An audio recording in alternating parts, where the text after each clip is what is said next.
बुलढाणा जिल्ह्यातील खामगाव शहरात नवीन आरटीओ कार्यालय मंजूर असून नगरपालिका व्यापारी संकुलाच्या 3ऱ्या मजल्यावर सुरू होणाऱ्या नवीन आरटीओ कार्यालयाची प्रभारी एआरटीओ हेमंत खराबे यांनी 3 फेब्रुवारी रोजी पाहणी केली। खामगाव शहराला शासनाने MH56 हे क्रमांकासह मान्यता दिली असून लवकरच हे कार्यालय सुरू करण्यासाठी प्रयत्न केले जात आहे। सर्व आवश्यक सुविधांची व्यवस्था पूर्ण केल्यानंतरच कार्यालय सुरू होईल। खामगाव आणि आसपासच्या 6 तालुक्यातील नागरिकांना वाहनविषयक सेवा मिळवण्यासाठी प्रत्येक वेळी बुलढाणा उपप्रादेशिक परिवहन कार्यालयाला जावे लागायचे। यामुळे दूरध्वनी आणि खर्चाचा ताण होता। त्यामुळे खामगावमध्ये आरटीओ कार्यालय सुरू करण्याची मागणी अनेक वर्षापासून केली जात होती आणि आता ती मागणी पूर्ण होणार असल्याचे दिसत आहे। शासनाने खामगावला नवीन आरटीओ क्रमांक 56 दिलेला आहे। घाटाखालील 6 तालुक्यातील नागरिकांना मोठा फायदा होणार। उपप्रादेशिक परिवहन कार्यालय सुरू होत आहे।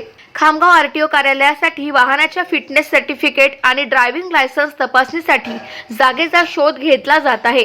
1 किलोमीटर लांब जागा शोधण्यासाठी प्रयत्न सुरू आहे।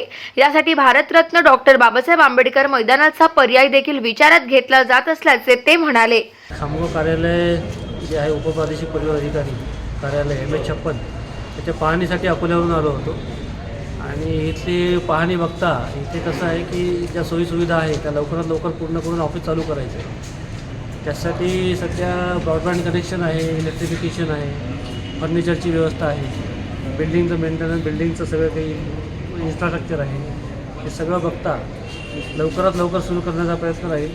त्याच्यामधून काही अडचणी आहेत ज्याचा डाटा ट्रान्सफर करायचा आहे बुलढाणा ऑफिसमधून खामगाव ऑफिसला। गाड्यांचं झाला, लायसन्सचं झाला, हा डाटा ट्रान्सफर असतो।